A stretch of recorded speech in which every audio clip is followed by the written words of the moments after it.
What up, yo? Welcome to another episode of Here's the Thing. I'm Kevin on stage. She's that chick Angel. Welcome to another podcast. Banging on all 2020. Banging on your mom and your dad and your stepfather, who you kind of like, but you also like your dad. Smash that like button. The parental Notification heirs. gang, bang, bang, what's up? And shout out to the Patreon who is watching this Patreon. live. Yeah, You can join Patreon. KevOnStageStudios.com. You need to get over there. Let's make it happen. Before we begin, let me tell you guys one thing. And I'm not even promoting. I'm just telling you the truth. Mm-hmm. If you miss Keep Your Distance Friday, you missed the set of your life. Best set I've ever seen. Listen, this is unbiased. I love everybody. Yeah. I'm including myself as a comedian in this statement. Him, Kevin. The best set, Yeah. Kanisha Bus, I have seen on Keep Your Distance. Absolutely. One of the best sets I have seen in my life. It was from great. any comedian. I'm talking about from Ladies and Gentlemen, Kanisha Bus to I'm Kanisha Bus. Yes.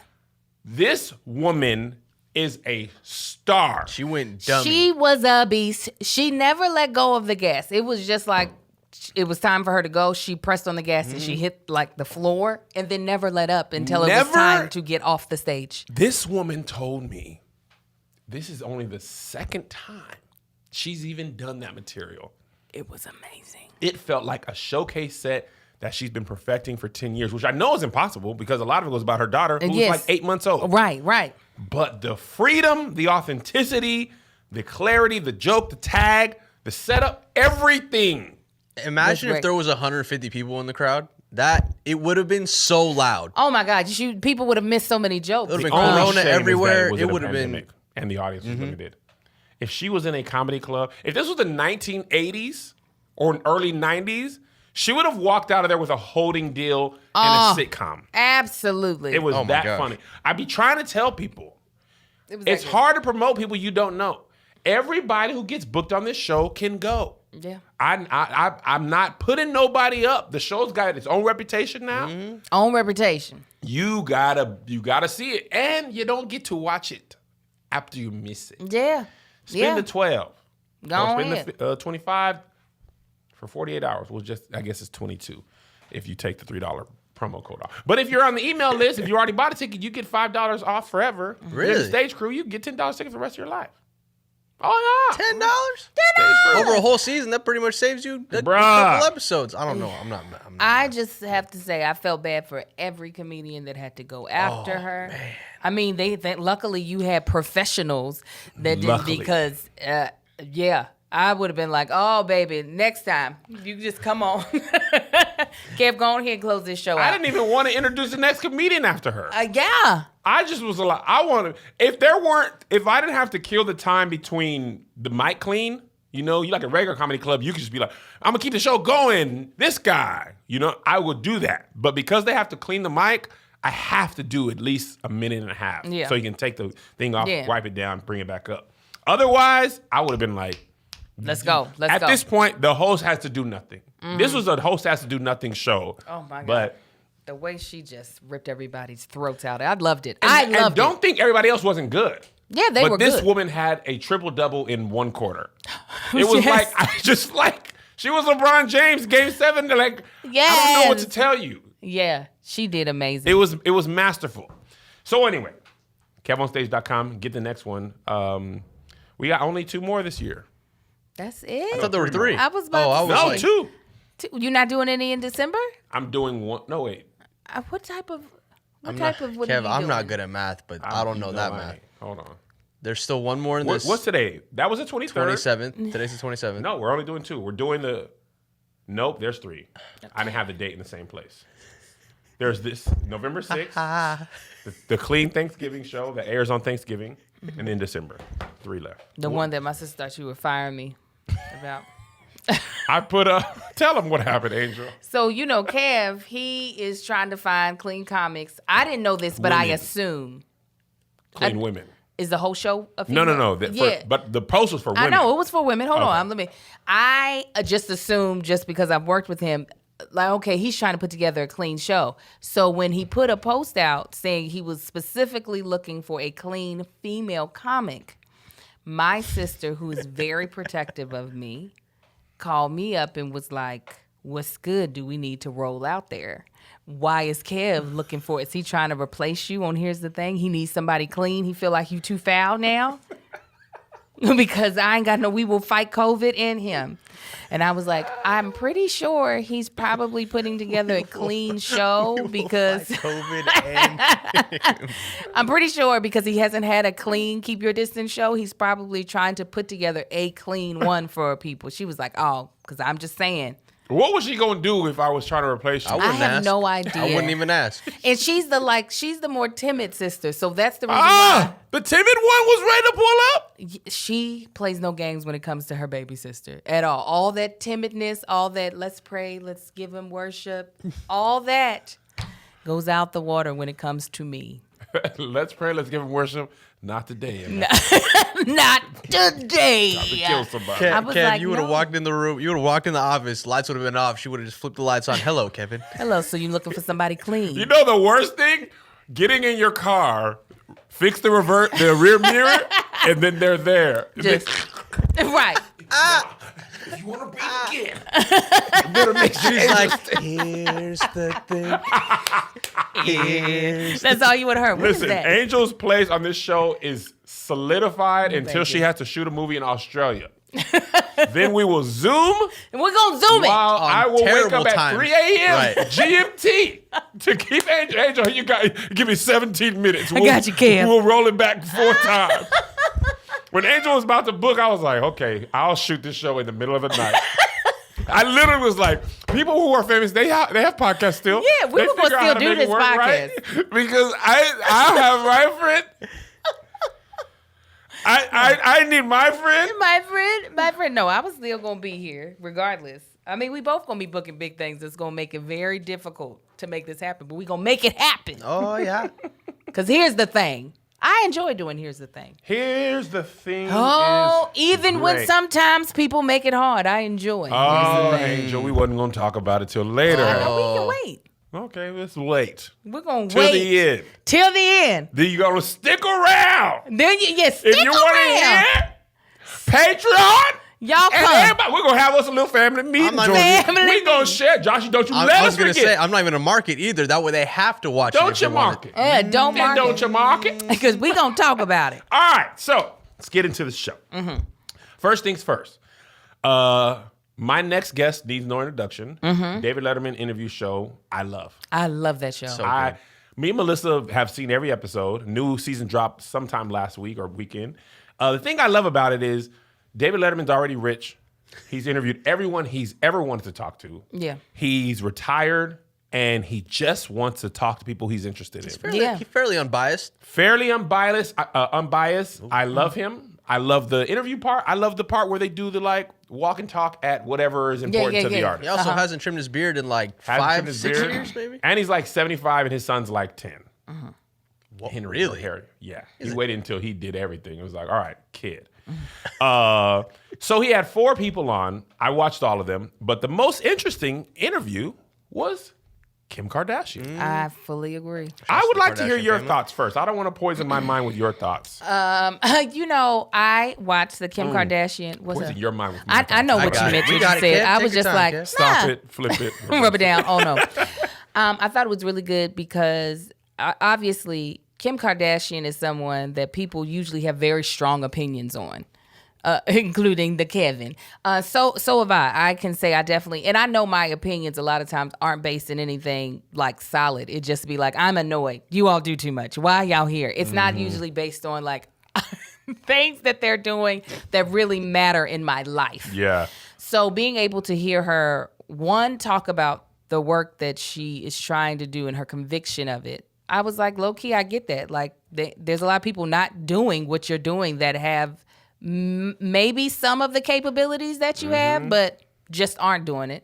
And then even hearing her speak on when she was robbed at gunpoint in Paris. I remember when that broke the news, and because of her stature in like the whole fame of it all, I did not have the same amount of compassion that I would have had for someone that wasn't her. Really? And I can fully admit that. I can fully admit that I was just like, once I knew she was okay, and I was like, she'll be all right. She'll get that stuff back.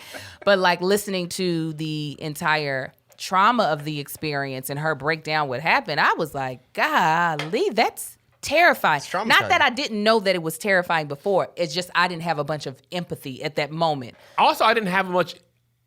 You didn't have, or at least I didn't, as much information about it. You know what I mean? Like her words telling the story is different than reading a TMZ. You know what I'm saying? Yeah, absolutely. But I mean, still, anybody saying they were held at gunpoint is obviously, not something like, oh, that's an easy thing. I just didn't have that much empathy when I heard about it. I was just like, oh, dang. That sucks. But hearing her retell it in a more intimate way, it was like, no, but for real though, that really, really sucks. Yeah. Like that really, and I think a lot of times I don't have empathy for them because of,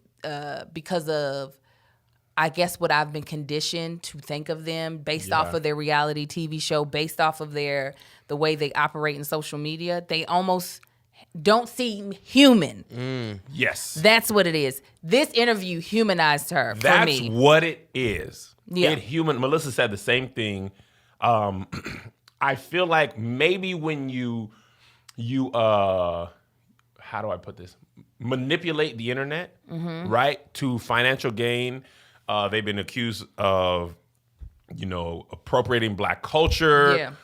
Being famous for famous sake, all that. I realized I don't think I've ever seen Kim Kardashian on anything and not been like, yes, you know what I mean? Yeah. I just be like, part of it was like, how she came up. Part of it is like what they exploited. I feel like exploiting is a better word than manipulated. Yes. They exploited America's love for celebrity to the tune of $500 million from E. Yeah.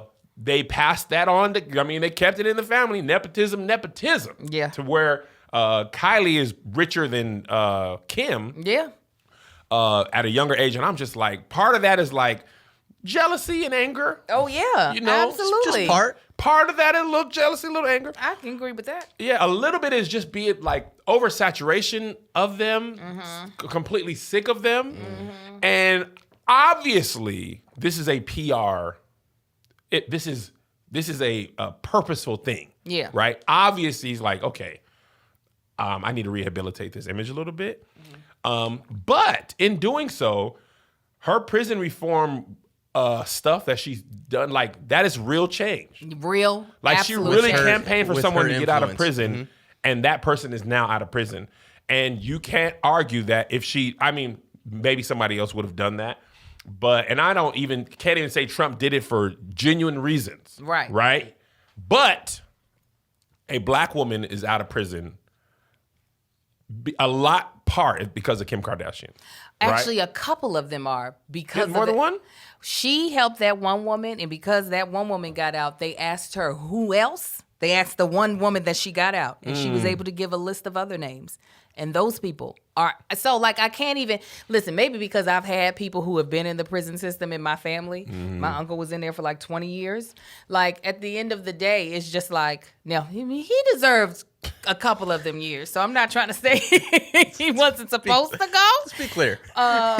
But at the end of the day, if it is a family member, I think we can also distance ourselves because we're like, okay, she got one Black woman out. But if that was somebody that was your family member that had been sitting in prison for some non-violent first offense, and they've been in prison for decades, you gonna be excited about somebody's Kim Kardashian, whoever it is that gets your aunt or uncle out.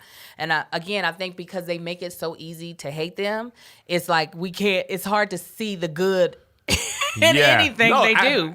That's kind of how I felt. Yeah. And the reason I watch it is my homegirl was like, yo, you got to watch this Kim Kardashian thing. Like, she looks like she looks like a totally different person. I'm not dumb. Like, I'm aware of what's happening. Yeah. You know what I'm saying? But I was like, man, I didn't think. Honestly, I guess I didn't think it was possible for me to think anything other.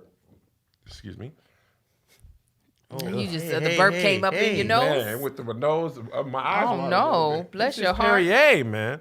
I didn't think it was possible to enjoy her personality at all. Hold that thought, Angel. I want to tell you guys about Beachbody. You know it's the holidays, and this is when I fall off. I go Thanksgiving to Christmas. This is how God wants me. This year, I'm not trying to do that. Okay, I'm trying to go fast into the new year and get my life together towards the end. Stick with it. Actually, it kind of starts around Halloween. I'll be eating that candy. And then November 1st, I'll be like, well, pumpkin pie. And then just, 3 weeks into Thanksgiving, might as well. And then it's just downhill from Thanksgiving Eve, that first taste of greens all the way down to Martin Luther King Day. Is when I lose all the hard work that I've had.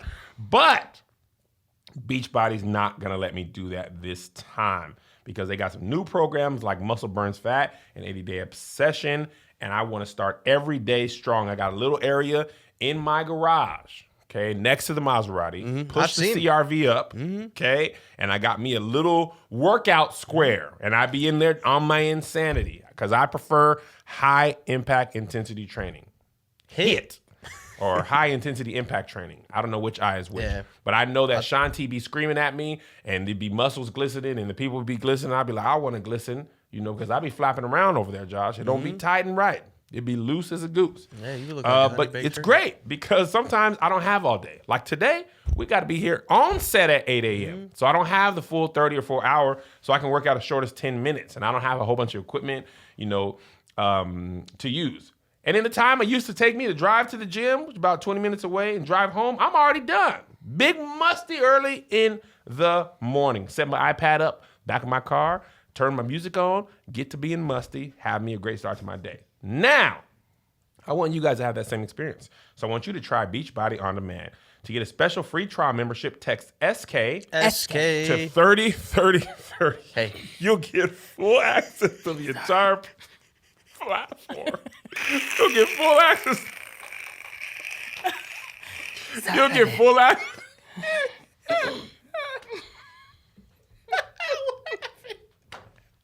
My bad. Ask.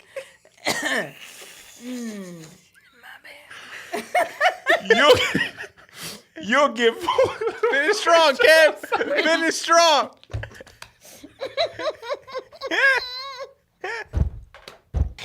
Okay. Go pass out. My bad. Oh, Jesus. Oh, man. Oh, my God.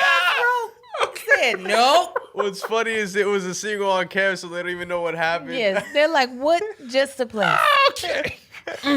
You'll get full access to the entire platform, all the workouts, nutrition information, and support. Absolutely free. Just text SK to 303030. Get your body right. All right. Sorry for the interruption on the ad, guys. It was a little rough. It happens. Everybody can't be Angel. But anyway.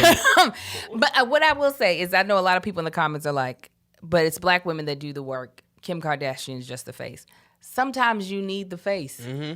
Oh, yeah. So, I mean, a lot of times, that's the reason why we as influencers work is because not only, yes, we're content creators plus influencers. So, yes, we create our own content regardless of whether or not people want to sponsor us. But a lot of times, some of these brands, they've done the work, but they can't get anything like to happen unless there is a face attached to it. That's right. And listen, if Trump's going to respect anyone, it's going to be another celebrity. It's going to be somebody with money. Somebody with money, someone who knows he can get it. The same reason Ice Cube is in the situation he's in now. Mm-hmm. And he can't stop it now. I don't know if you saw the Kushners were like, yeah, we partnered with Ice Cube. He was like, what? No. He was like, this is what we was trying to tell you, Cube. Yeah. That they was going to use your name. Yeah. So, I didn't mean to imply, I don't think we're trying to imply that Kim Kardashian solely did that. But let me clear that up. Mm-hmm. I'm not saying Kim Kardashian solely did that. Mm-hmm. Obviously, there's other people doing the work. And this is also what they were complaining about to Ice Cube. It's like, you just ran past all these people who are living in this work. Yeah. Yeah. And you just jumped in and was like, I got my plan. You should partner with that. And Kim Kardashian was like my team and all that type of stuff. Yeah. But she more than likely was the one that got Trump's attention. If Angel was like a community organizer, was like, Trump, get this person out of prison, she's never making it. It's not gonna happen. Yeah, you same already reason know. Ice Cube skips to the front of the line. Also, it was very funny for them to be like, let's go into a CVS and show that you can do things that regular people do. You know that woman have not been in no CVS That's what in she said. 25 years. She said, I haven't been in a store like this in so long. I'm like, I'm sure. You probably own the one that you're in and you don't even realize it. Seriously, you ain't see a whole bunch of other people walking around. Oh, no. yeah. You just Shut that run store into down. Kim Kardashian, picking up some Raisin Bran Crunch. No And chance. she was like, let me sit here and open up all these pens to find a pen. I was like, no, this is definitely not something that's possible. I hope you know that. Absolutely. When you're Kim, you can do that. Yeah. But when you're Angel, get down on the. I was gonna pay for that. I promise. I got the money. No, you don't. I love Halo Top. I just wanted a little bit of ice cream. It fits in my points. I just Hilarious. Just a little bit of Halo Top. Yeah. And she even with Kanye, one of his, and also you guys have asked us to talk about Kanye. I'm not. I You're can't. tired. I'm all tapped out. It's the same conversation over and over. Yeah. Kanye said he's dealing with mental illness. I don't want to keep bringing it up. It's just, Yeah. he's just the only thing we can do at this point is look away. Look away. Because as long as everything he does gets a lot of fodder and stuff, he's going to continue to do that. But when there was a couple weeks ago when he was having one of his moments, Kim had a great text. Yeah. Melissa was like, that's the most wifely thing she's ever sounded like. Yeah. So I can't really get a grip on her because I feel like she tried to make it like, the show is really their life, but obviously It's played up a it's lot. played up. It's not their everyday life. And I'm not even saying I'm a fan of her or anything. I'm just saying she has shown her doggone media expertise, and it's obvious she's trying to rehabilitate her image. Yeah. And they shot this pre-pandemic, so she probably was like, dang, now this ain't gonna come out till when? I need to get started going on this. Because when she said she was going to law school, I was like, well, girl, shut up. You know what I'm saying? Then she was like, prison reform. I was like, well, keep talking. Okay. Stacey. You got Getting people black out? people out of prison. I'm listening. You're working on behalf. You're using your celebrity to work on behalf of prison reform, specifically for black women. You can't knock it. I can't knock it. You can't. I What- mean, you can, but it's like it's pointless. You know what I'm saying? Little harder to knock, especially because she's like, we're working with people, blah blah blah. But then at the same time, her sister, I don't remember which one, she posted about something and then didn't tag the brand. Or the designer was like a black woman or something. And she got all to this hot water. It's like, y'all ain't out the woods yet. Oh no, like they are still them. Let's be clear. They are still the Kardashians and the Jenners, and they are still very salacious for no other reason but to Yeah. be salacious. They still have a very weird obsession with black culture in general. The weirdest. I don't even. That's always been my low key beef of just like, what is it? Like you all have a culture. Why do you? The fact that you said you have a Beverly Hills upbringing lets me know that it wasn't that black culture was right up the street from you. Yeah. You went after it. You were like, Oh, where is it? I want it. Yeah. Give me more of it. So I mean, that'll always sit with me kind of weird of just like why are you fiending so hard for us? But at the end of the day, it doesn't matter what I think. Absolutely. She gonna keep doing her, and I can acknowledge, even though there are things about her that make me go, the things that she does do that I think are good. Yeah. On that note, in the comments, somebody mentioned the Mike Tyson Boosie clip. Did you see that? No. Okay, neither of you guys saw that? I meant to put it in the thing, but the short story of it is, Boosie's, all the stuff he said, homophobic, transphobic, all that stuff. He was interviewing with Mike Tyson on his podcast, I believe, and Mike Tyson was smoking a cigar or a blunt. I don't know. It's kind of a grainy video. And Mike Tyson was like, why you be talking about homosexuals all the time? Takes a big puff. And Boosie was like, sometimes I need to shut the F up. And Mike Tyson was like, I feel like you might be talking about them all the time and enamored with them. He didn't say enamored, but, because you probably are homosexual. and it feels weird for you to do that. And Boosie was like, no, I'm straight. You know what I'm saying? I just was talking about the, Dwayne Wade's situation because I was offended. And the clip kind of cut off. But the point was, I had not seen Boosie show respect or reverence to anybody ever. Mm-hmm. Him telling himself to shut up, and him being like, if DJ Vlad was the one who said, I think you might be a homosexual, or DJ Academics, I don't think Boosie goes like that. Yeah. It was an example of men holding other men accountable, right? And there's the sentiment was it's because Mike Tyson of who he is physically. No, of course. You know what I'm saying? Like Yes. Mike Tyson is terrifying, a little bit. Not Boosie- even a little bit. Especially in fight mode, bro. Yeah. I'm not gonna catch a stray. And Mike Tyson wasn't even on some like huff puff, I'm gonna sock you. He was very calm, which is more scary. Exactly. To be like, what's up with I was all like that? the clip when he was crying. He's like, "You don't want me to go back to that, bro." I was like, "You have murdered." I think that's the reason Roy Jones called the fight off. I think so Mike too. Tyson was like, I had to stop because I didn't like the person I became, and I'm scared of him. I was like, Jesus Christ! People fought him Right. with this mentality For money? For money, you've seen his workouts. You think he doesn't want to win money? Yeah, there's no. You think he even cares? just Pain, blood. Yeah, he don't care. He's the least person I'd want to get punched by in the Oh. history of life. Absolutely. He has a- I'd rather be punched by a spare tire. Somebody sling that thing at my face, and I'd be like, I'm good. There's a tribal tattoo on his face. Josh, I used to watch his fights like in real time. When he would duck under, right, and uppercut someone, Oh, my. you could see the lights go out. Oh, yeah. They were Yeah. like, cool, my brain is off now. Hey. He was vicious. I watched him bite Evander Holyfield's ear off in real that time. is- Yes, in real time. I was like, If that wasn't the red flag, I don't know what else could have been. there was a press conference where he was like, I will eat your children. I will rip your Yeah, I heart out. I was remember. like, oh my gosh, y'all have, I please, remember. Zay God, Joe, get inside. please stop him. Like, I cannot. I think about how soft my face is and how it would just be putty. Just Oh, a man. completely different shape. I do not. Like, I just, yeah, so no, whatever he said, I would think it would be probably the best therapy ever. Yeah. No, are you? Let me think about that, because now that you asked that question, am I gay? Because I feel like I need to take it seriously now that you asked it. I don't think so. I don't think I am.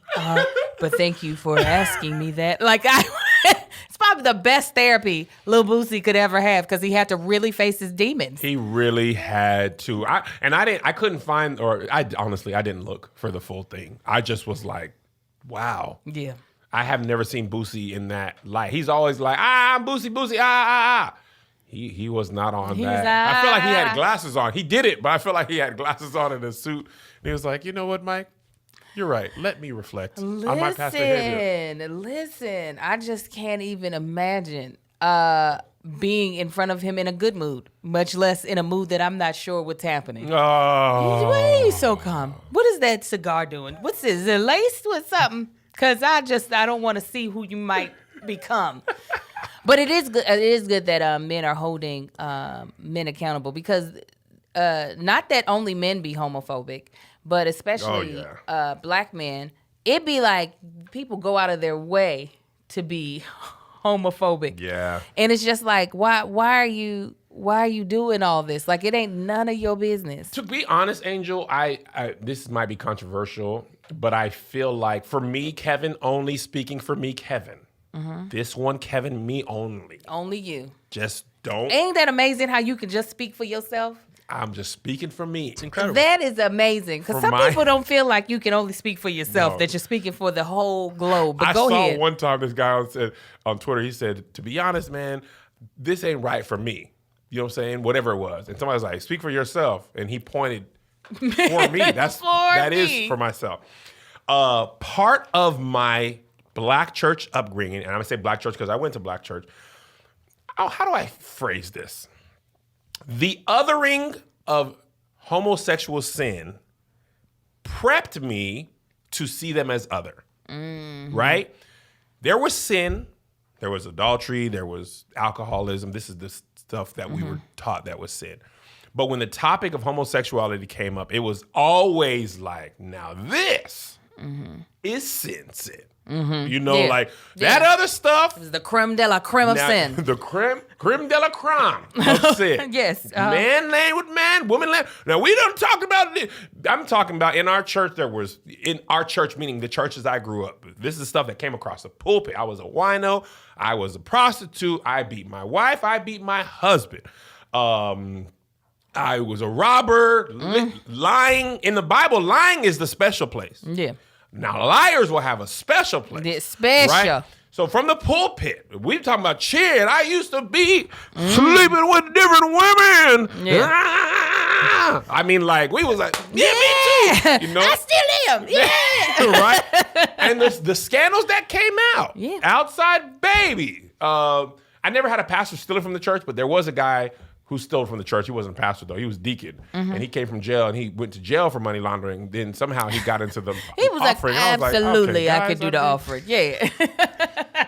At this point, we've got to take some responsibility ourselves. The Yeah, man was he's in not jail delivered. for money laundering. Right. That means he was good at it. Yeah.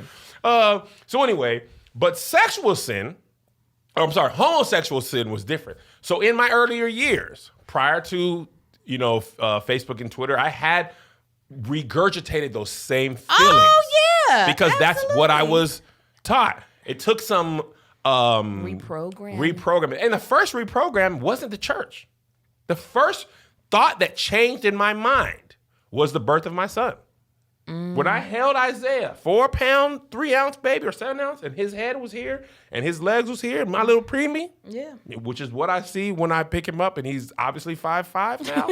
Yes. I still see this baby that's this big. This is Zay to me. Wah.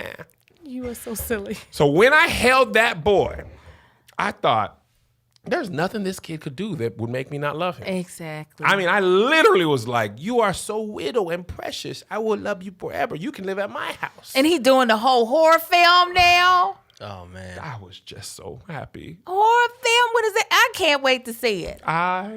Him and his friends came. He was doing director hands. They was shooting stuff. I can't wait to see what like the poster looks like. You know what I'm saying? And maybe he'll hire someone on Fiverr when he makes the poster.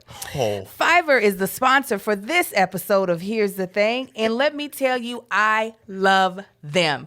They are able to get so many things done for you at such an affordable cost because it is an online marketplace that connects businesses with freelancers and hundreds of digital services, including graphic design, copywriting, web programming, film editing. Yes, he's going to need that. And more. I use Fiverr all the time, at least twice a month, because I have so much new stuff coming out and I need to create logos. I need to create t-shirt designs. So Fiverr is where I go because that's not where I am skilled at. It's just not what I do. I write jokes. I do podcast hosting. Angel can't make no goddamn graphic design. So Fiverr is where I be at. And whether you're launching your first business, scaling your current business, or in need of extra support to complete a project, Fiverr's global network of on-demand freelance talents is here to help. You'll know exactly what you're paying for up front. No negotiating needed. You will have access to freelancers who have worked with some of the most influential brands in the world. So this is what I want you to do. Check out Fiverr.com and receive 10% off your first order by using our code SK. SK.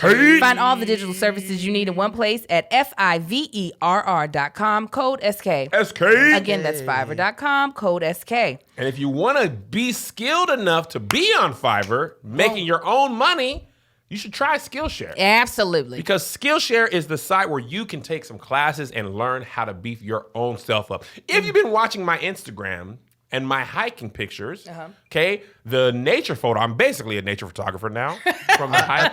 You should add it to the bio. I'm definitely adding to the bio, but that's not just me point and clicking with my iPhone. That's me taking some classes on Skillshare because mainly my wife was like, you got to get better pictures of me.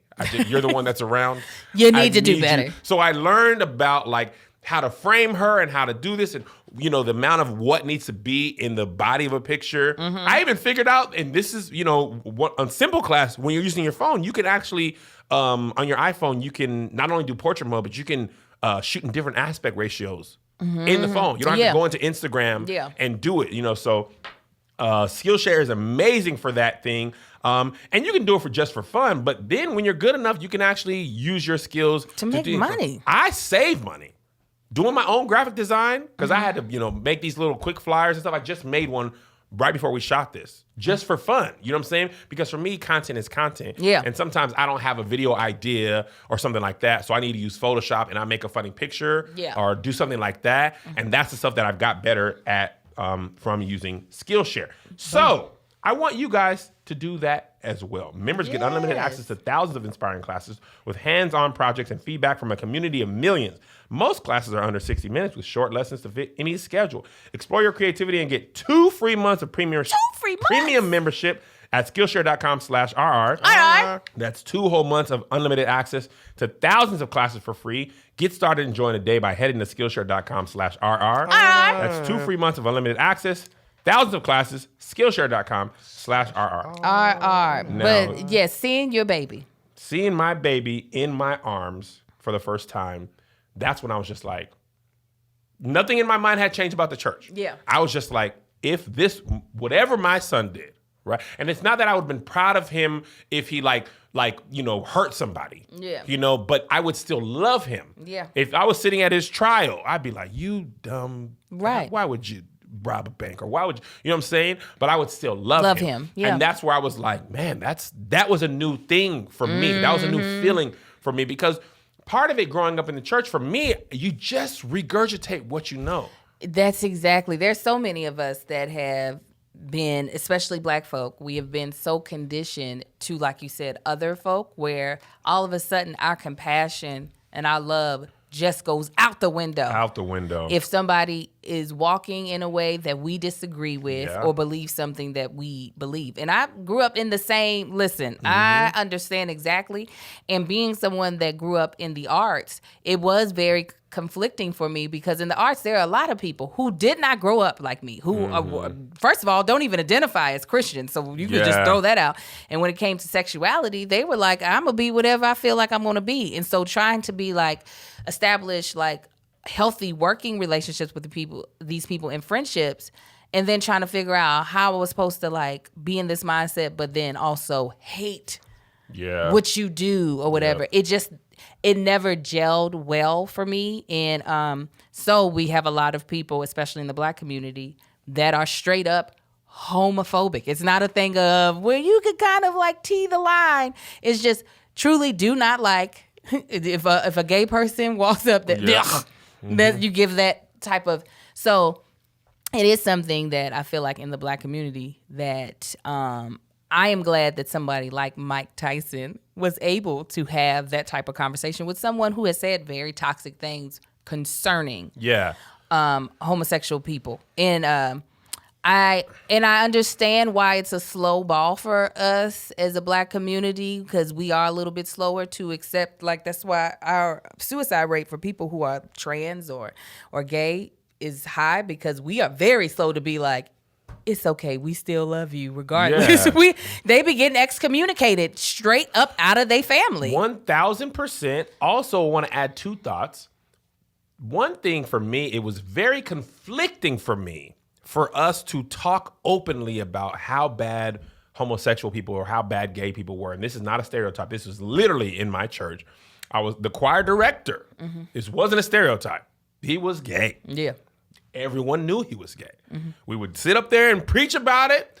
But I mean, like this one particular guy, he like laptop had gotten exposed, naked pictures. And it was like, hey, but also he's writing great music. The choir sounds better than it ever has. He's teaching parts in a way that I've been taught. So this part we like. The other part we just don't talk about. And I was just like, And it's not even like just homosexual stuff. We grew up, you can get sat down. Everybody might not be familiar with that. You grew up. Oh, yes. Sat down is a sabbatical where you do something bad, you have to not be able to do anything that's in an elevated position. Sing, preach, praise team, anything like that. There were multiple occasions where man and woman have sex, woman gets pregnant, man not sat down. One instance, the drummer got somebody in the church pregnant. She was working in children's church. Oh, yeah. She gets pregnant. She sat down. Duration of the pregnancy. She's out for the season. Okay? He didn't miss one choir rehearsal, one 3:30 Keep banging service. away, son. You got her pregnant. Well, he can't get sat down because did you see? I could. Like, but how he ain't getting sat down? The penis went in. He the one who implanted the seed in the soil. How you make her sat down? He's equal sat downs or no sat downs. Yeah. Right? That happened All the time. time. So what happened for me, partly when I moved, not even when I moved to LA, once I got about 20, actually when I started teaching Bible study for the youth, it was the first time I was reading the Bible to learn for myself.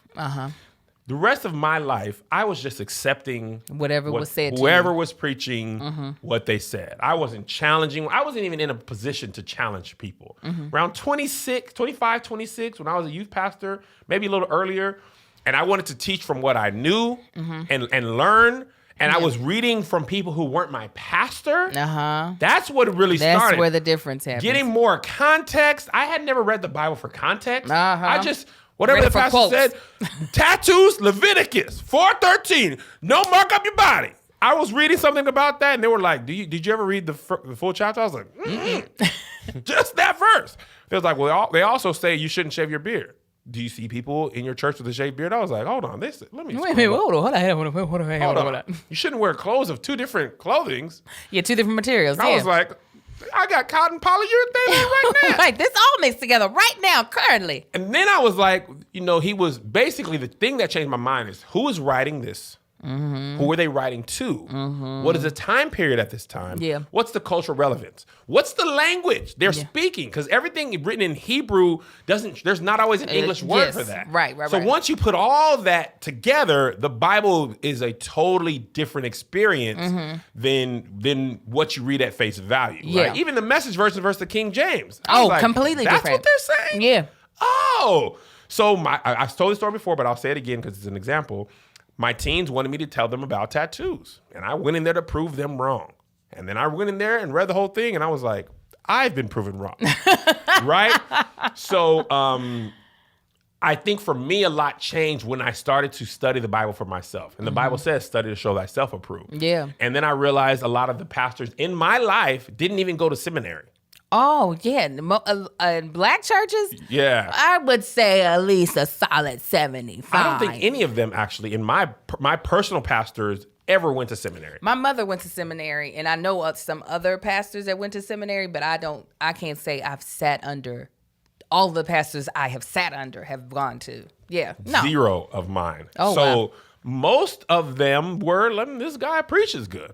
But that preaching good was, I don't want to say this, but I'm going to. Come on. If you watch my messages, I don't be like studying the Bible, right? I be regurgitating a lot of things I've heard, but the source material is just different, right? Toy Story versus like a pastor really just preached that message, but he didn't relate it to Toy Story. Now, people be like, you should start a church. They don't be like, you have studied. I just like how you sound when you say that. It made me feel good. I will go to your church.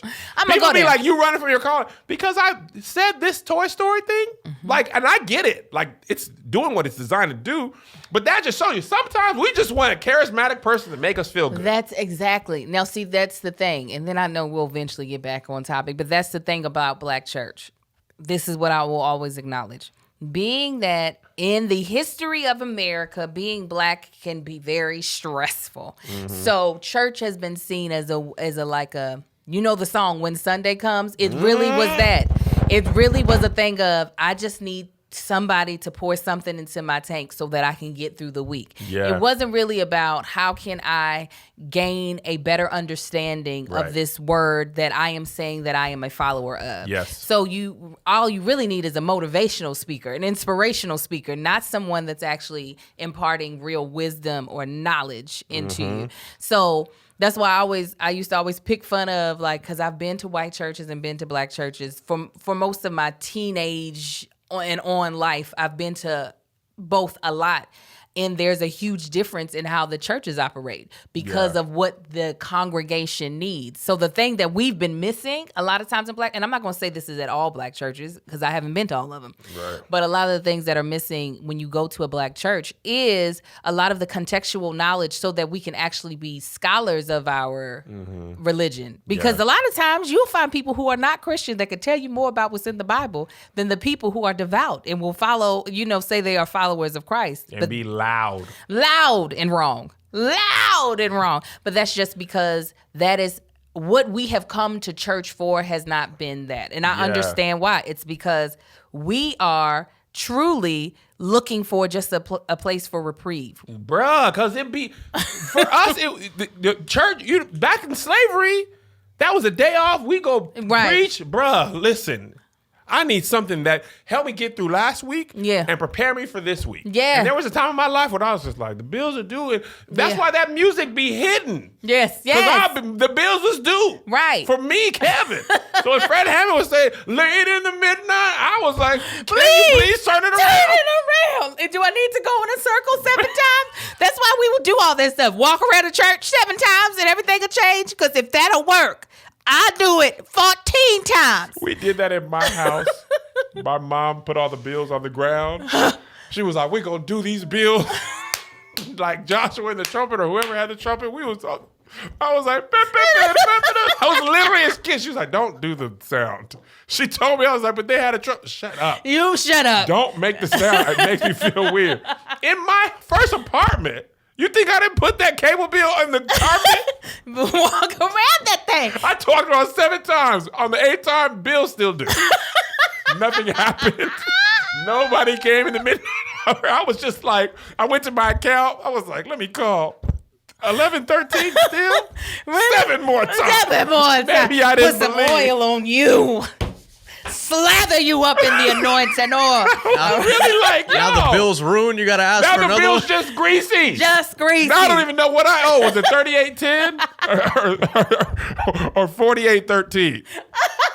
I'm talking about nothing happened. Nothing sometimes. But I was just like, I have enough faith. Right, exactly. Because one time this is true, right? We was on a Greyhound. I don't know where we were going, but my mom ran out of money. And we had a lot of road left. She was like, y'all turn around and sit down and pray that God gets us out of this situation. We turn around, me, my sister, my mom, on a Greyhound, middle of the night, pray, get up. My sister finds $50 in the crack. I said, no. Is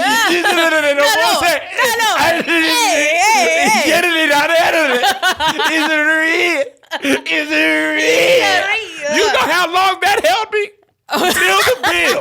Till I was 20 years old, and I was like, God, the God of the Greyhound, the one who found the $50 that was gonna get us through the rest. I need to call on that God now. God said, he was like, you need to get a better job. Quit with these bills. God, it's me. Y'all remember the Greyhound with the $50? If you could just give me 20, I got 11. My cell phone got cut off one time. You were like, God. Where's my late? Then my cell phone was just off until I had the money again. I was just like, dang, bro, he's not coming from. He's not. He's like, no, not on this one, babe.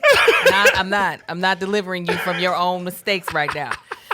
Yes, it is. I'm telling you, and I definitely grew up in the same type of like family home where things would get cut off and we would be borrowing other people's electricity, talking about extension cord across the yard to the other person's house. Y'all really did that? Yes. To the other person's house so we could have some lights. Yeah. And this is not to say I believe in a God of miracles. So I am still one that's just like he's a healer, he's a provider, he's all that. Yeah. Come on.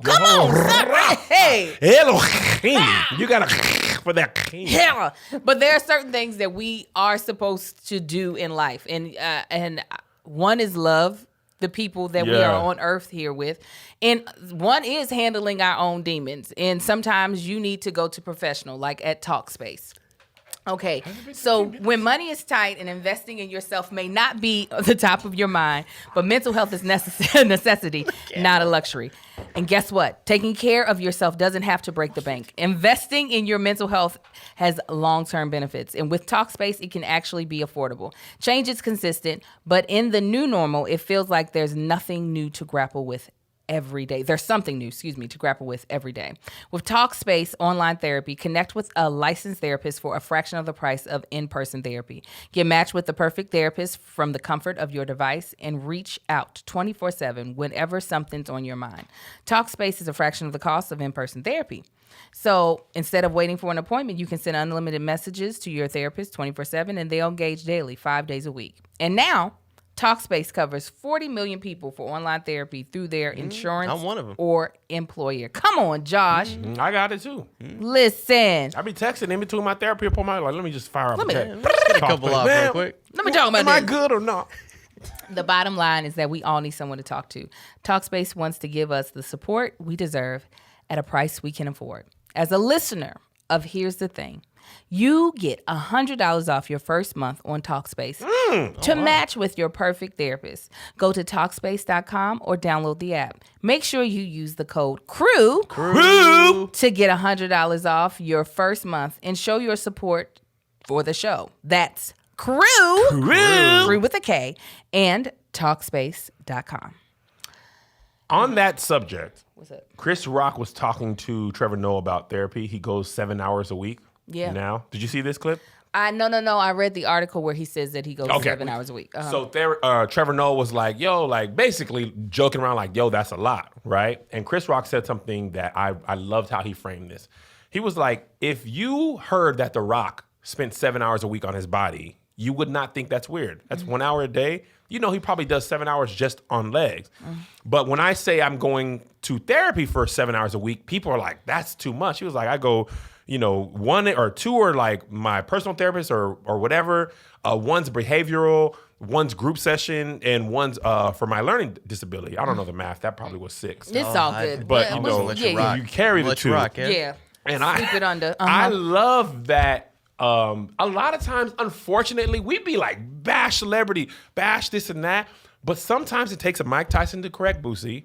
It takes a Chris Rock to say, I'm spending 7 hours in therapy for another person to be like, let me try 1. Yeah. You know what I mean? There was so many stigmas with therapy. And I think the first stigma for us wasn't that it was wrong. It was that it was out of reach. Yeah. Like, it was like, this is, and I never want to come across blaming the black church, because a lot of times church was all we had. Yeah. So we needed our pastor to be our therapist because we couldn't afford a therapist. Right. And we needed to be our financial advisor because we couldn't afford that. And we put too much pressure on one person to they be can't all do things. all of the things. And then Yeah. they got to be perfect. And then their kids got to be perfect. Yeah. Like, that's why people be like, Kev, you should be a pastor. You're like, I'm not doing all that. No. I don't want that responsibility. I just want to make my jokes. I know. And go on about my life. I know. You got to really, like, people think it's all just sitting in the pulpit and screaming. That is 1 hour or whatever, 5 hours. If you Listen. do 5 over a weekend. That ain't the work. My mother was a pastor, and I was like, let's quit. Let's. And I said, let's, including me, because it's not just the pastor, be the whole family. The songwriter said, people, them people calling you. The drama that I was like, I don't know how you do this or why. Yeah. I would have been like, you know what? Like Pastor Jim. Me and Connie, we can sell that old Buick and we going down the road because I can't deal with that. Yeah. In a big church. Yeah, if you have a big church. Oh, the stuff people got mad at the pastor about, Angel. I can imagine. You know your mama was my one. mother's a pastor. One of my older sisters, her and her husband are pastors. And I'm like, y'all keep me away from y'all's congregations because I don't have the heart of a pastor. No. Y'all think social media comments are bad. Them Facebook comments of the church. You know that's where they're at. God himself would have to. Oh, yeah. I'm the God of the Greyhound. Wake up. Start this church. I'll be like, man, you got to go to all the graduations and I don't care about these kids. Yes, and if you have one slip up, or you can't even be human when you are human, and you are human. or your kids have that stigma, they got to be better than what they do. Like we people used to be on the PKs. All the kids in my church was doing the same thing. All of them. We was all hunching. Just pop, pop. But the pastor's kids, how dare you hunch? We was hunching with your daughter. Right. She's leaving. She out here. Let me just tell you. Yeah. So no, I definitely agree that while the black church does have its flaws, it has been a place, the cornerstone of a lot of the movements that we've had as far as in civil rights movement. It has been the thing that has kept us somewhat sane during everything that has happened in the span of time that we have been in America from slavery and on. So I get why the black church is still important, because it's still important to me, but there are certain things that we just got to get better at. Like we know better. Definitely sense of community. Yeah. That was my first friends, my first family, my first everything. And it's great. And this pandemic has been really weird. Well, the pandemic prior and then being on tour and being gone for like 2 years of Sundays, there's a lot of relationship with God that I've had to build on my own. That's the blessing of moving from Washington and away from my parents. Melissa and I had to establish our own relationship with God, like for real. Yeah. Choosing our church. What do we like? What do we don't like? Blah, blah, blah. It was all interesting. But we can move on now because we move on when we want to move on. When we want to move tell us when on. to go. Next topic. You can say it all day. I'll go and stick on the same topic. If you don't like it, you can fast forward. You watching live, what you gonna do? What you gonna I'll do? go back to a topic you didn't like. And I love you. Oh, we're going to talk about this at this family meeting. Oh, yeah. It's family meeting. Now, this was a funny story that I saw. What was the and funny I didn't story? even think it was real, but it was real. Man proposes to his girlfriend Oh, my God. of 45 years. Listen now. Angel.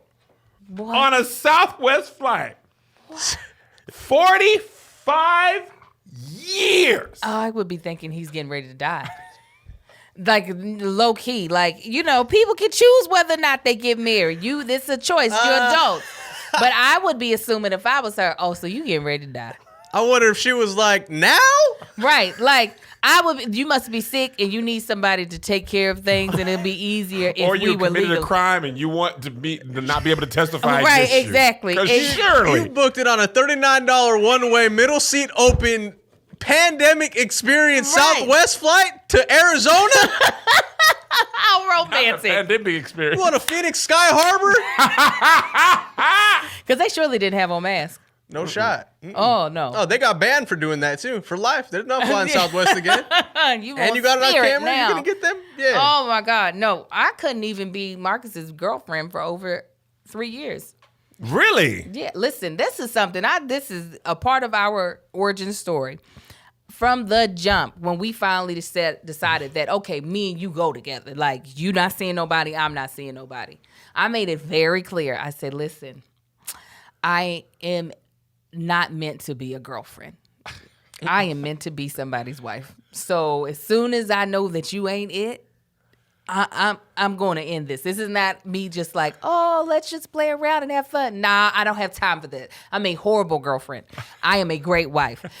And I had to say this to him because in his family, I knew of I'm not going to put their business out there, but I knew of some of the people who have been dating for forever. And I was just like, just in case you thought that was going to be our situation, it ain't. It is not. It is not going to be our situation. So 45 years, listen, if she happy with that 45, I can't. I ain't going to judge her. I can't. I'm telling you, I was itching at 2 years with Marcus. I was like, oh my God, this man is trying to play me. He is trying to play me. Oh yeah, 45? Do you feel like you pressured Marcus into getting married? I don't know, and I don't care. We here now. It was the best thing he could have ever done for himself. What?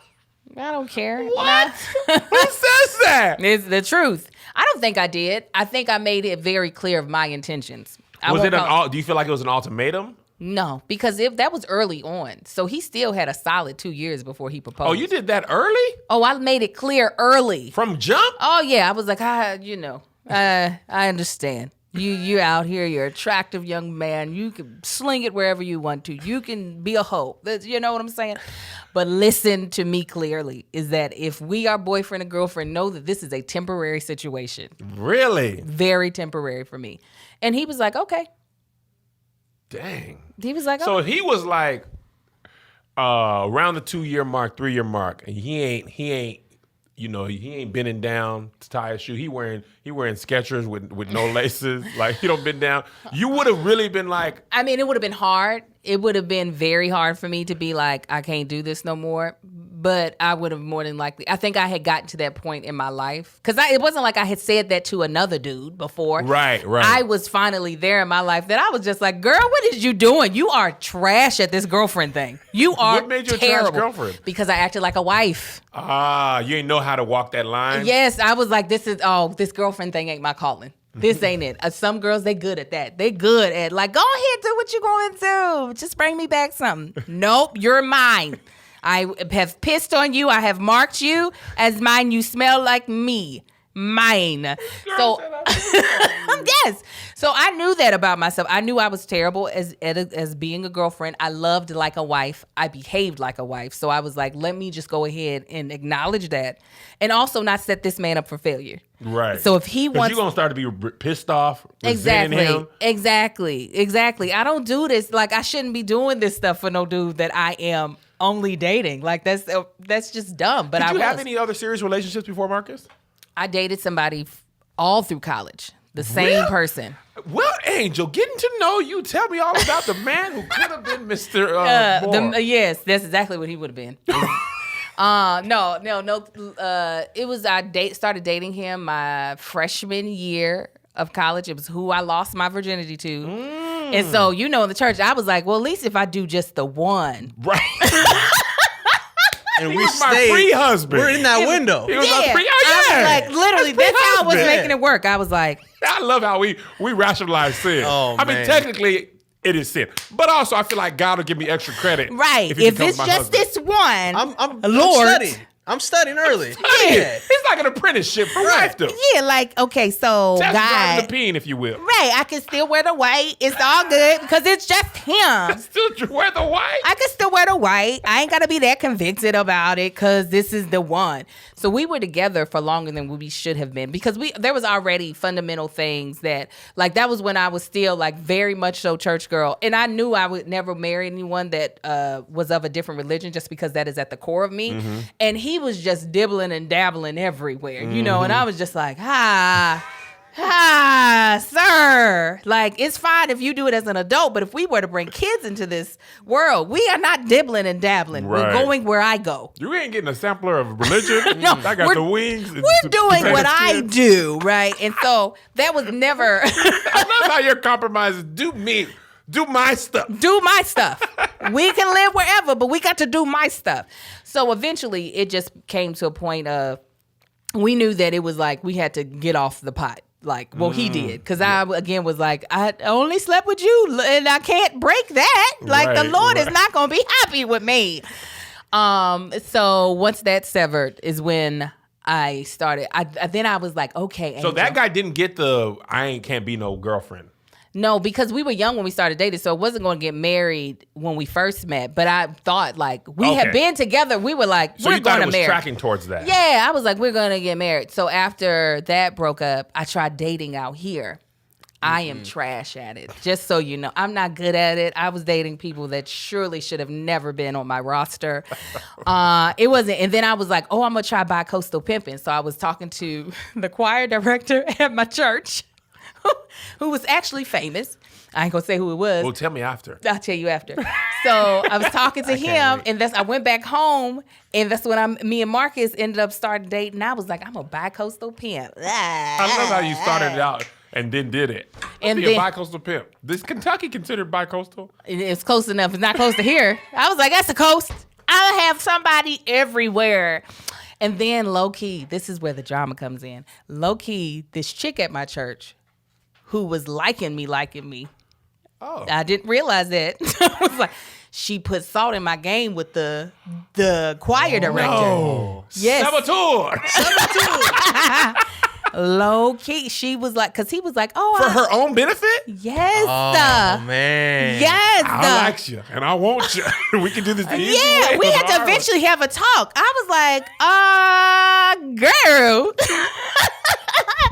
Like, we are just friends. Like, I am never. That is not me. I do not want. I do not want. I do not want. Like, I don't want that. I was like, what? He was like, because he was, when I came back, he was like, so I heard you went out on a date while you went. I was like, how you know what I've been? How you know what I'm doing? And she was the only person I had told. I was like, oh, you hater. She had told the drummer that I was married. She was putting, yeah, she was, and I was out, I was trying to be out here because I'd never been out here. She put all the salt in there. So then it was, but I knew Marcus was the one, but I was like, we were in a place of, oh, we just gonna talk to whomever, but we talking to each other. So I was like, I'm gonna finally know what that's like to be like talking Look to how her multiple eyes people. lit up, I Josh. was so excited. I was like, I can't wait to see what this is like because girls be out here doing this and I want to Yes, see. They do. They do be talking to Oh, my multiple God. folk. I wanted that. Josh speaking what he don't. Oh, I know. He's no, like, it's- I'm sorry, Hey, Josh. Juan Gonzalez. But you got to get that. That's why you got to get the intentions up front. So at the very front, when me and Marcus had just started dating, I said, it's cool if you want to see other people. We'll do that. But we'll just keep each other abreast of like, Right. you know, if you're going into a more serious direction with someone, just let me know. I was trying to be really mature. I'm about to say, were you actually like believing that? Oh, no. But I would have probably been devastated. But I was like, as long as I keep myself busy, I ain't going to be worried about what he's doing. And then she threw salt in that game. And so, Dang, from the inside. yeah. There's yeah. a mole in the angel camp. I promise you. I was like, that's why we had to have a talk. I was like, girl, I'm not that type of chick. Right. I do not. Like, I am not You. fluid. I am not fluid. I am over here. Be like water, my friend. So, yeah, I don't sorry. think Melissa would have gone for that. I was pushing for the marriage, early financial aid, and sex. I was like, man, I've been holding on, but Jesus Christ. I'm ready. Yeah, that's a long I am time. ready for love. I was Because how like, long were y'all dating before y'all got married? 4 years So you were celibate for 4 years. with her. Yes. I wasn't celibate before that. No. Summer 99. I meant During the period. Oh, of during the hers. period. I was Yeah. like, Kevin. Yeah. We were celibate. No, but you said with her, like, now That's what during I'm the thinking. No. No, You- but it you- Oh, sounds I like see what you're You saying. made it seem like there was an asterisk Got next it. to celibate. Whoa, hey, no. I No, Joshy. that's the way you made it why you sound. wanted to clarify. Context clues clarification. I was 100% celibate. Celebrate, no peen, no vagina. You hear me? I didn't have no side dish. When I went to Popeyes, entree only. You a mashed potato? You want any side? No side. No. Give me 8 pieces of chicken. My side gonna be the bones. No side, no nothing. Absolutely not. No. Okay. Everybody's ugly.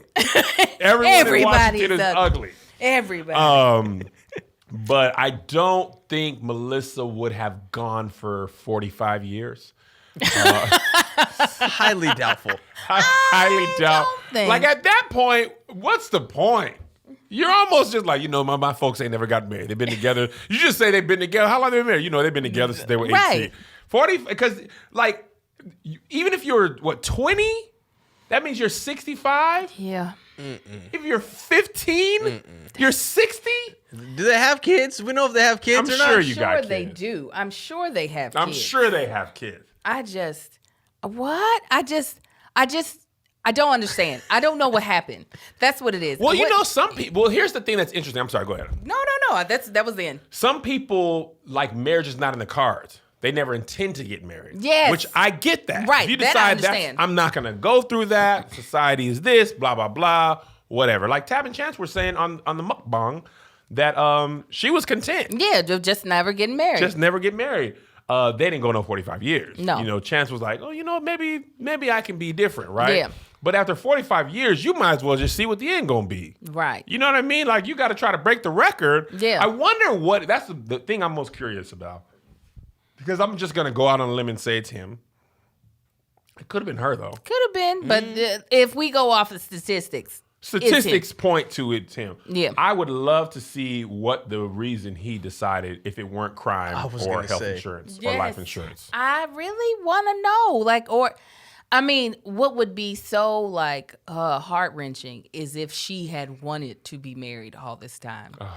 And he's just now deciding to give her that. In the aisle of the Southwest Boeing 737. Not even it's not even a PJ. It's not even a regular plane. Right. There's no first class, no nothing. Everybody from seat 1 to I hope 37. they did business select. Oh my God. Give me A1 through 15. At least be the first on the plane. Pay the 15 for early bird. Yes. And you better at least get on first if you're going to propose to me. I thought I read it wrong. I thought they were on a 45-hour flight. I was like, that must be what it's saying. They were flying for a long time, and he said, we might as well get married. We've been together for so long. That is the most might as well. That is the jagged edge proposal. We ain't getting no younger. We might as well do We it. were younger. We were. I'm feeling you all the while, girl. I must confess. I don't know. Let's get married. What could it have been? What could it have been that made him say, this is the one, you're the one? I know I'm the one. I've been the one. I think by law we are married. Like, For sure. I think common law is 10 years in most states. yes, I don't know if I would want it then. If their relationship were a child, it's a 45-year-old adult. Adult. Even if you were just getting married at 45 for the first time, people be like, oh, wow. 45 for the first time? Getting married at 45? I don't understand. I really would love to know the reasoning. I really would love to know, like, if he was just like, you know what? I realized she's held me down all these... What? It took you 45 years to realize she wasn't going nowhere? Like, I understand people get divorced at 30 years in. People get divorced at, 25 years in. But, like, 45, I feel like... There's nothing else that's going to happen. This is it. Over. I don't understand. I do. One more topic before we sit down and talk with y'all. Okay, come on. I got to find this video for you, Josh. I didn't put it in here. Feds arrest, God bless you. Thank you so much. Feds arrest rapper who bragged about getting rich from filing EV claims in a music video. We got to go this video in, Josh. The dude literally raps. The music video, right? Yes. I didn't watch it, but I saw that. Okay. I thought I put it in here. I think you did last week. We just didn't get to it. Okay.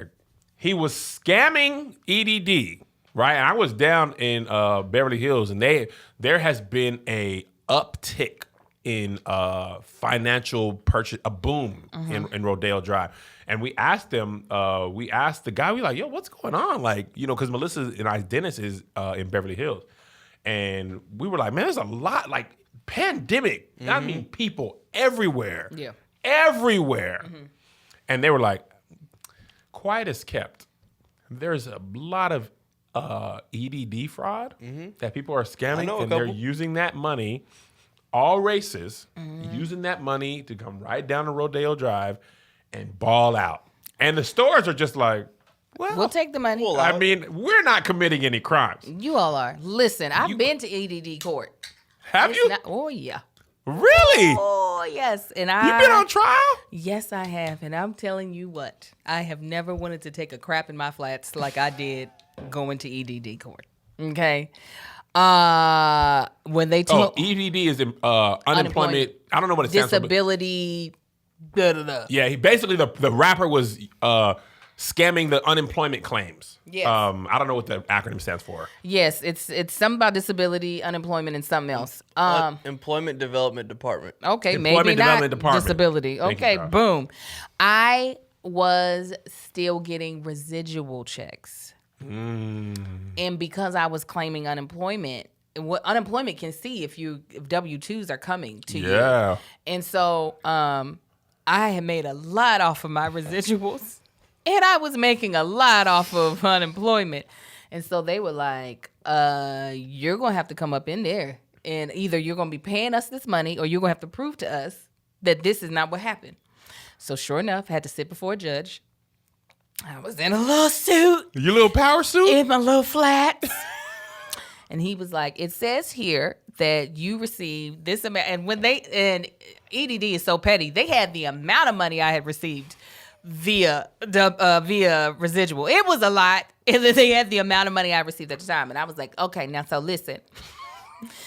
Everybody take a deep breath. Okay, now It's listen to me. This is what you don't understand, okay? SAG be holding my residual checks, okay? They hold it for 2 months. I don't know that check is there, okay? So I already done claimed that I ain't working and made no money, not knowing that money is coming. Do you understand? God of the Greyhound. Yeah, listen, exactly. And I was like, see, he said, so you didn't receive a check, because that's the case. My residual checks that I'm like receiving now in October have the date of July on them. Because SAG That's when SAG holds the That's happened checks to for Zay. 2 months before I see them. Why do they do that? I don't. I think they have to process it so it goes towards my health insurance. Oh, okay. So I was like, so he was like, you didn't receive a check on this day. I was like, no, I didn't know. Me, Angel? I did not know. I had no bread. So he was like, so when did you receive it? So I had to log into my SAG on his computer. I was like, listen, let me show you in here. I said, you see that? You see when it say, it's when that came to me. It did not come to me for 2 months. I didn't know. And he was like, okay, we'll throw it out. But next time, just. So once that check came, you was like, okay, no more EDD. Yes, you said that. That's what I say.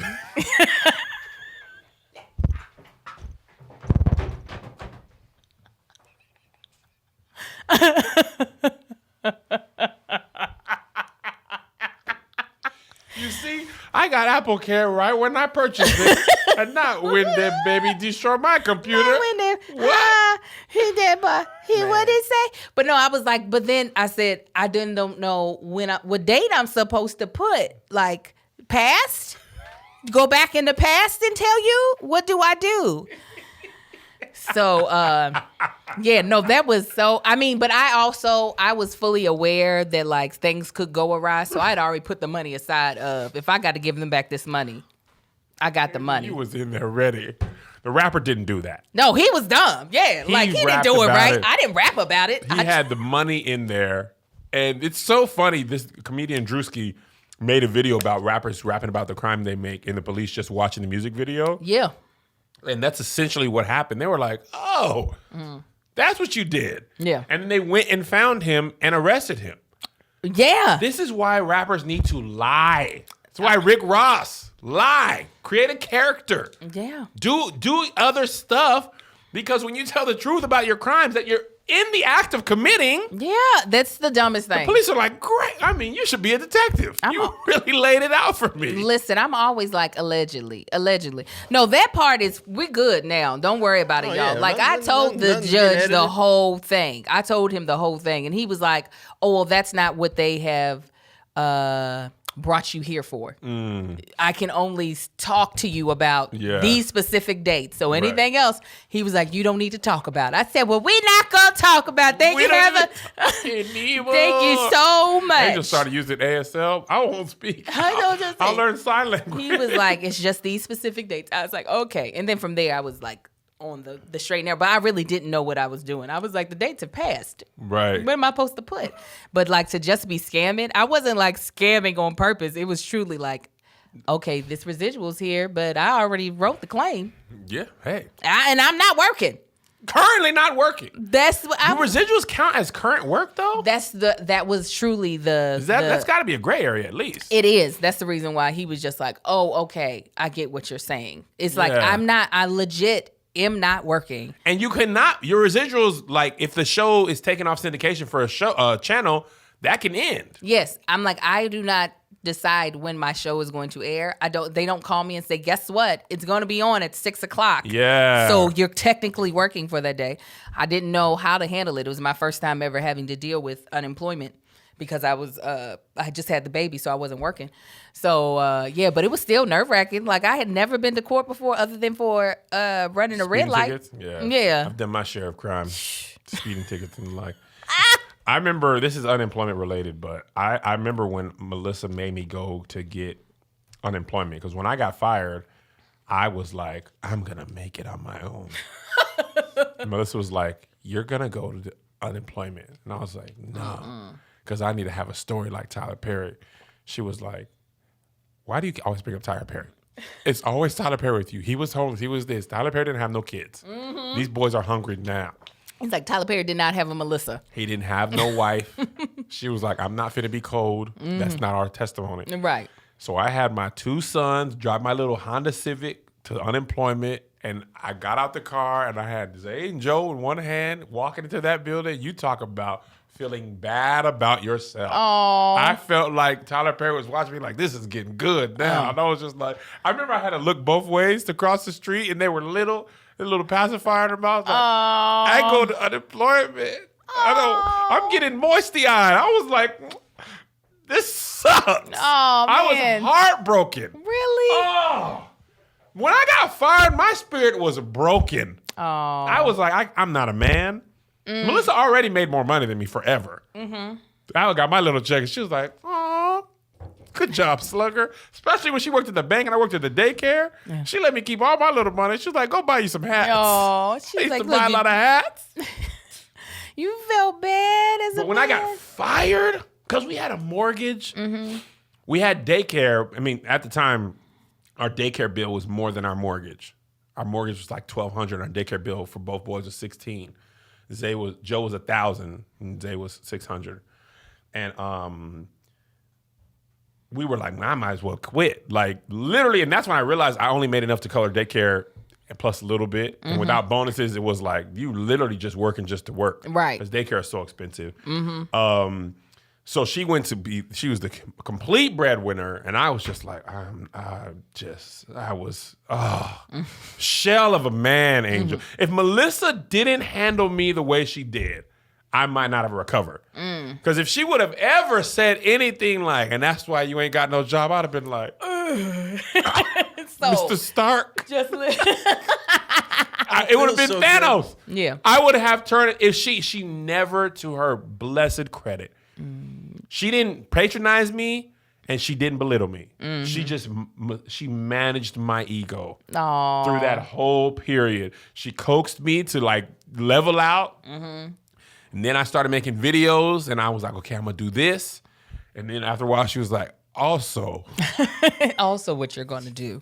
Because unemployment was running out. Yeah. They was like, hey man, all right, you done paid in. And when I got that job at Boeing, and then when I got that job at Boeing, I was like, she'll never be like that again. She still made more than me. So now, when I finally like the fruits of all, and that's what I want, and my audience gets it, the Patreon people, but everybody doesn't get it. There's some people out there who, whatever. But I'm 37.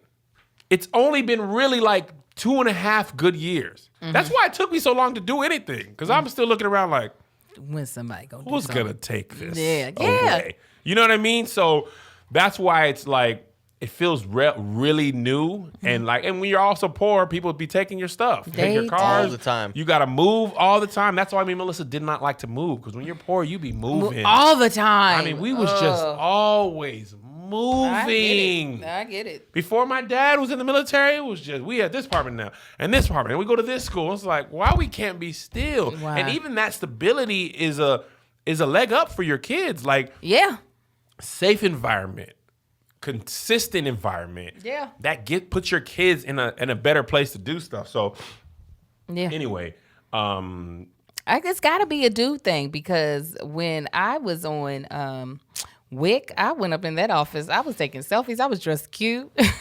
I guess I'm here to get my vouchers. I grew up on Wick. I didn't know that it was for married women. I was so mad because everybody I knew that had been on Wick was single. And then when I found out that I could have been getting Wick, I said, wait a second. Oh, I went up in there happily, wig on, real cute. Man, I was up in food shares every week. Oh, this is the Hood podcast. This started from the bottom. Started from the bottom. We had to eat grape nuts. There were no good cereals in Wick. I know. Grape nuts, original yellow Cheerios. We had grape nuts. I was like, I'll starve. Yeah. Before I eat grape. The grape nuts were the worst. They are. I didn't get those. I was on that cheese. I love the cheese though. You get all that cheese and all that good milk and the peanut butter and the tuna fish and the fresh produce. Oh, yeah, because I breastfed little Marcus, they were like, oh, you get extra because we don't need to help you with your formula. I was like, yes, give me some more. Really? Yes. I went up in there happily. And then, and wouldn't care at the goddamn, because I would use all of mine at once. And I would get in the line and I'd be like, it's going to take a while because she got to do all my vouchers. And I'd be taking off the little bubbly Oh, side so you didn't of even it. have a card? No, it's You like was getting it out the checks. mud, Angel. You had the color coded. It's the Oh, checks. It was man. like WIC check. So I put it all together. This one is the 1 gallon, 2 cheese, and $8 worth of produce. That goes for that. Okay, this is the 2 milk. Yeah, I had a down payment. I would ask, do you know how to do WIC vouchers? Like if I was at Oh, the... because you're going to regular grocery stores. Yes, I would go to regular grocery In El stores to Paso, get my they stuff. had Wick special places. They have some of those, but I wanted to go to the... Now, when I would go to Food for Less, they knew how to work it. They like, girl, yeah, come on. You're our people. Yes. Come on, we know what it is. But if I go to the Target with the grocery store, they're like, what is this? Ma'am, get somebody here that has worked the WIC. Oh, I would be so frustrated. I'd be like, you need to teach all of your employees how to deal with this. Okay? You will not shame me. I am happily on WIC. This is I what the was government broken. assistant is for. It's when you hit low times. I'm at a low time, and we use this. Oh, yeah. I have That's no the shame. thing, and we're going to talk to y'all in a second. The one thing that we have been duped, we shame government assistance for poor people. Mm-hmm. Big companies take government assistance all the time. All the time. Subsidies, Man, kickbacks, airlines. tax breaks. The government helps a lot of people. Only poor people are meant to feel bad for it. Mm-hmm. Big government, Delta don't feel no way about, they are on WIC for corporate people, but they just get straight cash. Right. Bailouts Right. for the auto industry, that is being on the state. Yes. So the government helps. And Ah, I just want to say this. here comes the candle. It is our money. Yes, All of I already It paid is into it. Sales tax. Federal. All the stuff they take from your check. Oh, man. This is all taxpayer dollars. Yes, and I pay If my you own a taxes. home, it is property taxes. I pay property taxes. And it's a lot of money. I pay all kind of taxes. Yeah. So if I need PPE, I got employees. No. Companies don't be feeling bad, but we make the poorest of the poor Feel bad for needing assistance. Big government, they write that check for them big companies. People don't feel bad at all. It is your money. At Melissa, all. that was part of the unemployment thing that Melissa had to inception me. She was like, Kevin, you do realize you paid in Yes. to unemployment. I was like, Right. I sure. All them doggone lists, FICA, All of that. all that. Oh, man. Goes into that pipe. Hey, I'm just coming back for what is mine now. Yeah. Yeah. Dude, shut up. So you should not have feel bad taking your kids across the street. No, I still feel bad. I'm I mean, sorry. that's a moment where she told me that later. But Oh, that moment, that moment and happened. a bus had drove by, and I felt like I got off the bus even though I drove. In my mind, and that memory, I was like, I was on that bus. You were pursuit of happiness in that moment. Does Zay remember that moment? No. They don't remember anything. I know. Joe doesn't remember living in Washington at all. Wow. He remember our house has stairs. He was like, I don't remember even what the stairs looked like. That's so crazy. He was 4 years old when we moved here. He was like, I don't remember anything. None of the people now. the Babies people- are really trash. Babies bro. don't like literally remember anything. They can't even appreciate what they went through. Right. He only remembers our house right up here and everything moving forward. But Yeah. to him, he only remembers California. That's so crazy. 4 whole years. And he's like, Wash. He's but like, really? I have very few memories before kindergarten. I remember And they're some like things about Baltimore. foggy. I can't place if it's kindergarten, preschool. You don't know I was in Head exactly Start. where you were at. I don't know exactly where I was at. There's no hard date or Yeah. things like that. So he's just like, I don't we remember lived in none of Washington, huh? Because even when we went back to that house, he wouldn't recognize it. that. Wow. Like, bro, that's 4 years of your life. You don't remember nothing. He was like, Nah, I'm good. I remember this. I remember this space. This is Right. nice. This is what I remember and all I went to. Zay remembers, but even he don't remember that many people. Their godmom, Joe saw her in Chicago. She was like, hey, do you remember me? He was like, no.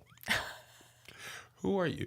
She was like, I'm your godmom. He was like, my what? So you owe me gifts. I mean, Yes. and she watched him every day for like a year and a Man. half. Oh, that's gotta hurt. And he was like, hello, ma'am. Hello, who are you? Nice to see you, person of human race.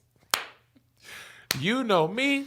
I don't know you. I don't know who you are, and I'm so sorry. Before we let y'all go, Should this be Patreon only or everyone? I don't care how you do it, but y'all about to get it. Let everyone know. I think everyone should know because I feel like the ones that might be chiming in aren't Patreon. Let everybody know. So let's talk about it. Okay, so the last regular episode that we did, we discussed a DM that a young girl, 11-year-old, sent to someone else's mother about her wanting to be involved in a relationship with a little boy. And then Kevin propositioned me with the hypothetical of whether or not this would happen to my son. And I went down a rabbit hole of what I felt about that. And I, in my conversation, talked about what I would think that this young girl might be participating in once she turned 14 years old. Mm-hmm. And in the comments, a lot of people I used the word fast. A lot of people were triggered by the word fast. Mm-hmm. A lot of people didn't understand how I would insinuate that this young girl might be doing certain things when her conversation had nothing to do with those things. And I had a conversation with my girlfriend, Denora, about it. And she felt the same way. She was like, I just thought it was forward. And fast, it triggers me because so many people were called fast when I was younger. And they only call girls fast. They don't call boys fast. And after hearing her and seeing you all's comments, I just want to say, I said what I said.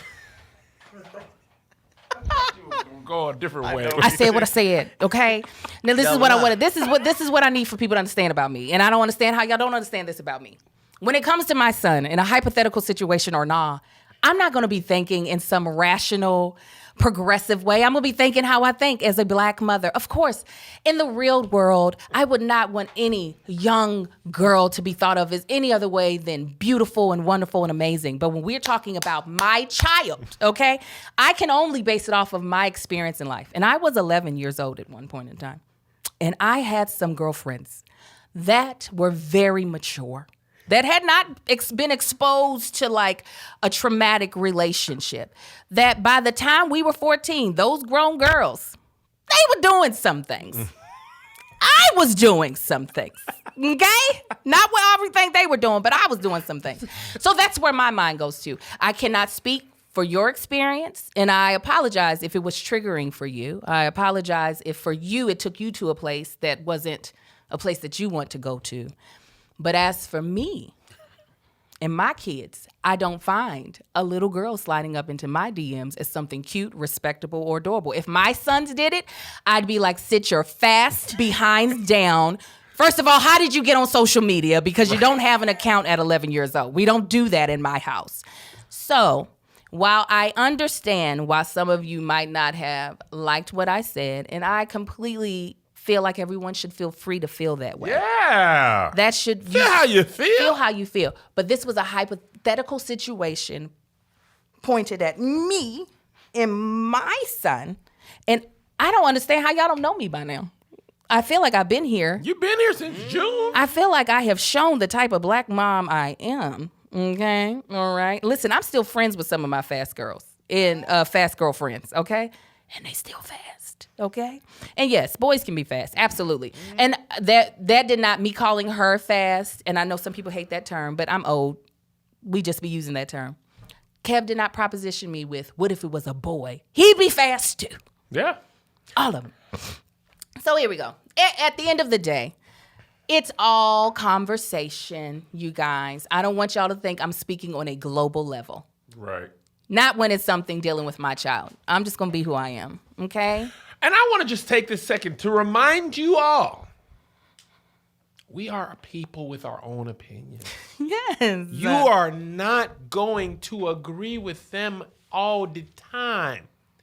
We are comedians, right? We do a good job, I feel, of being progressive and respectable and walking the line and being funny. Yeah. I'm not one of those comedians who believe, they done took the fun out of comedy. The fun out of comedy is finding the line. Yeah. Getting as close to it as possible without going over it. Sometimes in order to see where the line, because the line is shifting. Yeah. People change, the time changes, the way people think changes. So you always got to be finding the line. But you're going to cross it sometimes. Yeah.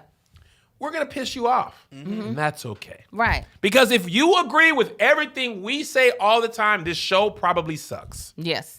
Okay? Yeah.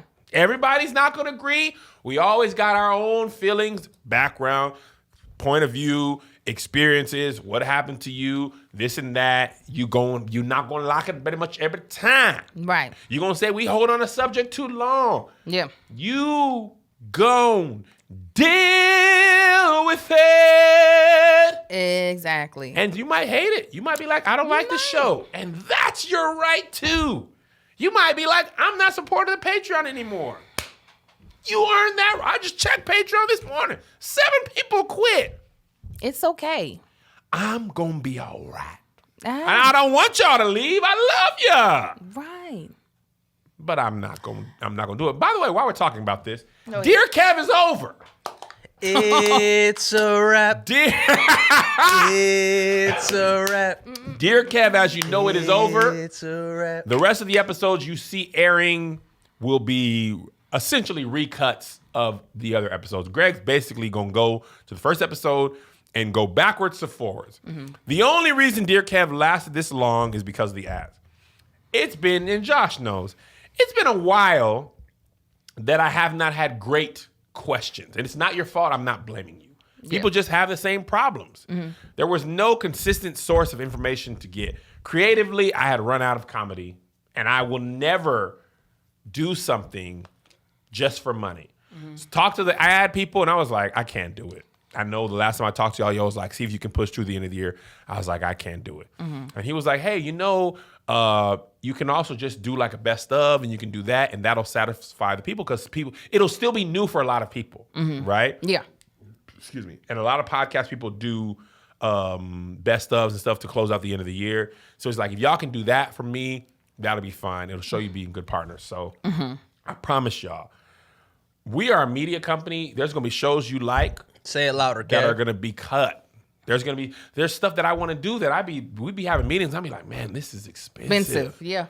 And as much as I want to do it, it's not cost effective. And there's shows at All Def. I was like, man, I really wish we could keep doing that. Yeah. But also Brennan hit me up and he was like, the budget for the show we just shot was under.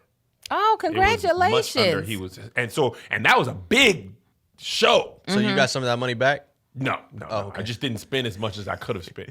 And it's okay. Your favorite shows, they get canceled. They suck sometimes. Dexter was great, and then it just fell off a cliff. And, they Bringing it back, though. That's another conversation. I love that show so much, and they ended it so terribly. So anyway, Yeah. Theological Thursdays, no. I'm not going to He do that. said, I saw that in the comments. Definitively not doing that. Let me tell you what I'm not going to do because I realized, here's what it is. The way I think, some of it is I need to be learned on my own time, doesn't need to be publicized. And also, theology and Christianity is so close to people's fiber of their being. It is. That they take it personal, and I get it. And I don't feel confident to talk in that space as freely as I was talking. Yeah. And know the repercussions that are coming. I'm just like, let me stick to my zone of genius. So I might have those conversations on my own, but it'll be for my own, and I might share with you some things that I learned, but I'm not no interest in going down that path. That was very much sucky couple months for me, Kevin. It was. My emails just stopped. Angel and Josh can tell you my energy was. I felt sorry for my friend. I was out here, and people don't understand. It's the last thing I'll say about it because we got to do the Love Hour. People be like, I'm disappointed in you, Kev. You gave up. You have not been obliterated by messages on every platform and emails in every email. Then if you haven't been through that, even if you have, I have other stuff to do. I was like, dude, I get it. And y'all like, you gotta stay. I can't because I have to go on these things to do my other stuff. And it was everywhere, at every email address. And I was like, bruh, It was a lot. articles and this. And I'm like, bruh, I don't want to go that route. Y'all go do it. You get dragged. And once I realized people were hitting me, like baiting me, and my apologies were then writing, I was like, oh, y'all wanted me. Yeah. It's a story because of who was talking about it. Yeah. Nope. He said, I'm not doing it. It's I'd a rather lot for make one person to movies. do. So no, I love you, but no. No, thank you. We'll see you Patreon people on Friday. We'll see everyone else on Wednesday. Actually, Patreon will shoot the love hour right now. And I get it. Yeah. God bless you. God keep you. We'll see you at the conference. Bye.